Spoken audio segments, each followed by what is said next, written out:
Écoutons l'évangile de Jésus-Christ selon saint Matthieu. Quand Jésus vit la foule, il gravit la montagne, il s'assit et les disciples s'approchèrent. Alors, ouvrant la bouche, il s'est mis à les instruire. Il disait, « Heureux le pauvre de cœur, le royaume des cieux est à eux. Heureux le doux, ils obtiendront la terre promise. Heureux ceux qui pleurent, ils seront consolés.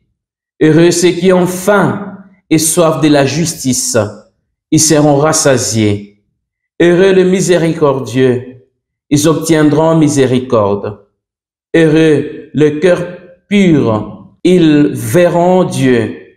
Heureux les artisans de paix, ils seront appelés fils de Dieu. Heureux ceux qui sont persécutés pour la justice, le royaume des cieux est à eux.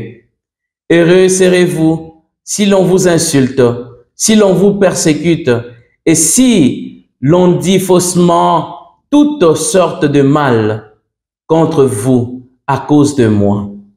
Réjouissez-vous, soyez dans l'allégresse, car votre récompense sera grande dans les cieux. C'est ainsi qu'on a persécuté les prophètes qui vous ont précédés.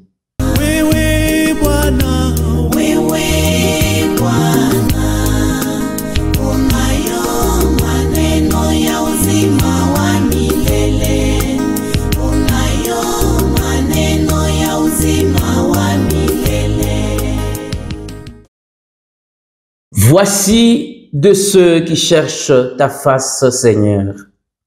Frères et sœurs, l'Église dans la joie, l'Église notre Mère célèbre aujourd'hui la grande fête qui est la solennité de tout le saint. La grande fête de ceux qui sont passés par la grande épreuve, ont lavé leurs robes et les ont blanchis par le sang de l'agneau. La Toussaint rend hommage à ce dont la sainteté n'est connue que de Dieu. Ignorée ou méconnue par le sien, les hommes qui ont vécu en harmonie avec Dieu et avec les autres dans la joie sont considérés comme des saints. Dans le credo, nous affirmons l'existence de saints, de tout le saint. Je crois à la communion de saints.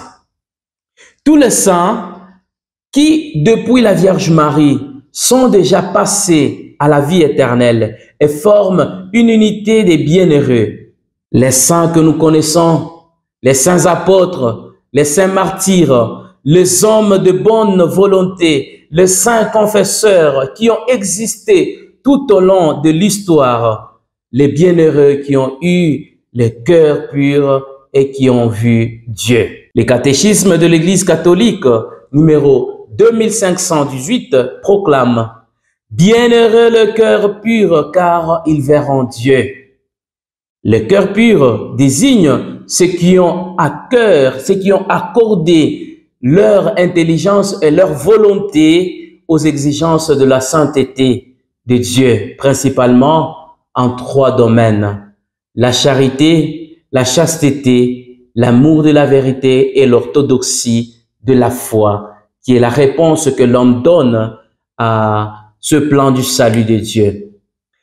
Tous les saints sont ceux qui ont essayé et qui essaient de vivre jour après jour dans la sainteté et la recherche passionnée de l'amour de Dieu. Ils ont essayé de vivre la transformation de la vie chaque jour en faisant le bien. Frères et sœurs, le Seigneur nous invite à faire toujours le bien pour être compté aussi parmi les saints. Voyons maintenant comment cette transformation est mise à l'épreuve dans les béatitudes. La joie dans la pauvreté. Heureux les pauvres de cœur, le royaume des cieux est à eux. Les pauvres en esprit, les pauvres de cœur, finissent par hériter le royaume. Les pauvres en esprit héritent toujours le royaume des cieux. Ceux qui pleurent reçoivent une consolation. Les gens humbles possède toute la terre en héritage. Soyez humbles dans la vie pour posséder la terre en héritage.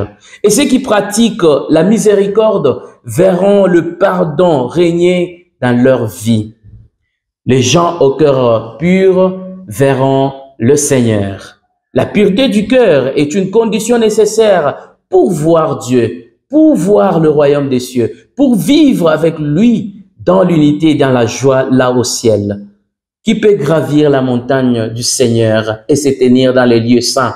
L'homme au cœur pur, aux mains innocentes, qui ne livre pas son âme aux idoles et ne dit pas de faux serments, celui-là gravira la montagne et se tiendra dans les lieux saints.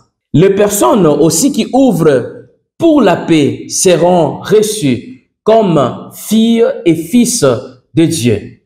Les personnes persécutées parce qu'elles recherchent la justice et reçoivent le royaume des cieux.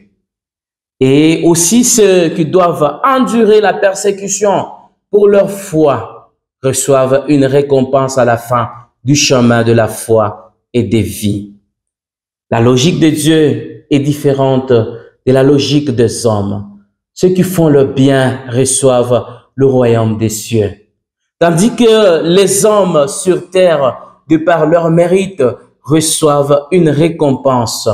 Comme on le voit, il s'agit d'une inversion totale dans la logique humaine, selon laquelle ceux qui sont perçus comme doux, artisans de paix, pauvres, honnêtes, etc., sont écartés, tandis que les hautains, le guerrier de la terre, le riche, le malhonnête et les autres sont récompensés par un meilleur accès au pouvoir et au travail.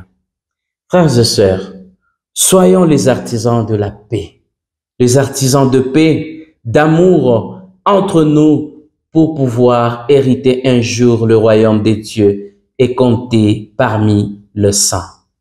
Restez toujours fidèles à sa parole et bon dimanche de la Toussaint à tous.